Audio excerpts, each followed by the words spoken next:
Hey, what's going on? Ryan here, setthepacetriathlon.com, and you may be wondering, why am I standing in my garage that we're having the roof repaired from a plumbing leak? Well, the daughter is downstairs in the quasi HQ for Set the Pace Triathlon, organizing old clothes by size so we can put them away for the 5-year-old. My son is out in the backyard playing with the dogs and making paper airplanes, and my wife is working upstairs in the kind of office area. So this is what I've been left with to do a quick little video and not be interrupted. So we're going to talk very quickly about swim seating, because that is always a big topic of conversation, especially at Ironman races. Pretty much all of them have gone to swim seating. The ones that haven't are races like USAT Nationals just did that in Milwaukee. They did not have swim seating. So we all started off the dock and just started swimming. So that was kind of interesting, and a little bit of change of pace, and not bad, not good. But anyway, swim seating. So the first of all is be honest with yourself. When they ask you what your swim times are, either by pace or by time on the distance or whatever, just kind of be honest and know where you're really at. And let's be honest.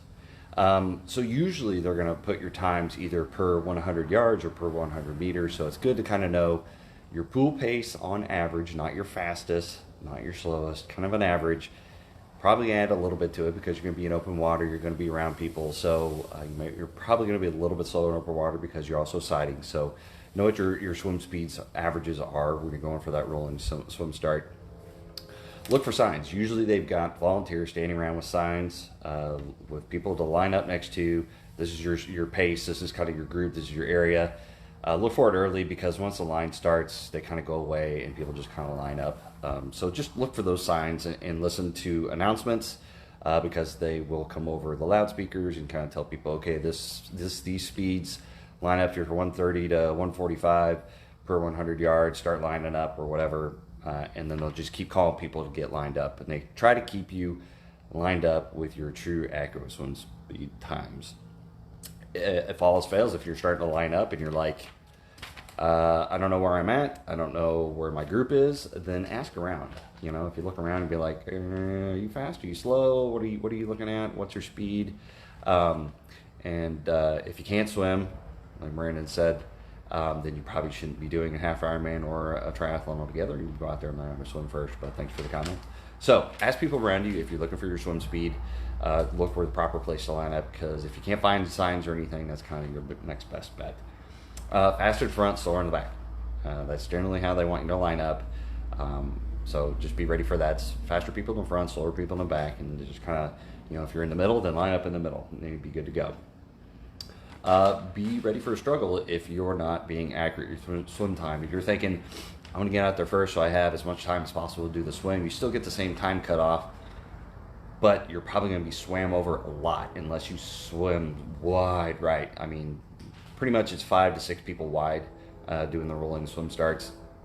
So you need to be either super wide and you're going to add time on there anyway, or you're going to be swam over, especially if you're trying to swim the buoy line and you didn't line up accurately and you're with the kind of faster group than what your actual talent is. You're going to get hit, you're going to get kicked, you're going to get swam over, you're going to get pushed under, you're going to pull, all kinds of fun stuff. So just be ready for that if you're not being completely accurate with your time. Faster front, be ready for struggle. Constant contact. So even if you do line up at the right times, you're going to be in a group, so just be ready for that. And the rolling swim start, it's constant from start to finish. It is very difficult to find clean water to swim in.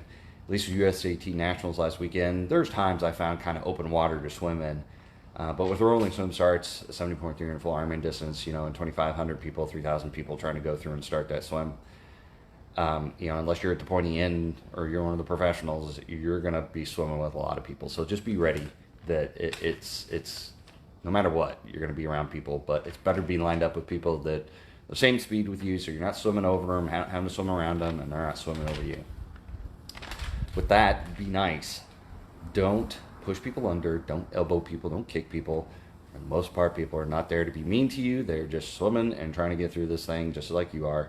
So let's all be nice out there. No punching people, no pulling, no nothing like that. So be nice. Sight often. I think that's the biggest factor is when you're swimming, you're trying to swim in a straight line. If people are zigzagging back and forth because they're not sighting well, and they sight and then they try to swim back on course, if you're swimming around, swimming in front of people, that's the best way to get swam over or kick other people or stuff like that. So just make sure you're sighting off and to stay in on course.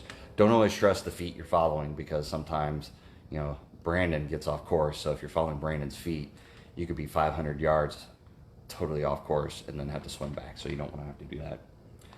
Your time starts as soon as you cross that mat. So when they got the timing starts and they're letting people go in groups, as soon as you walk over that mat, you better be ready to go. Goggles on, earplugs if you're using the swim cap on, everything ready to go, wetsuit zipped up. As soon as you cross that mat, if you find something's not ready and you step over to the side, your time is going. So be ready as soon as you cross that mat.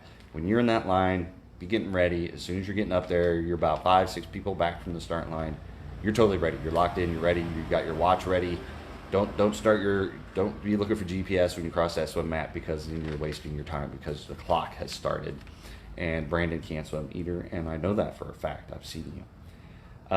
So the biggest thing is the swim seating is kind of on your honor. So they're looking for you, you know, to come out there and be honest of what your capabilities are, what your ability is, and kind of line up with the right groups.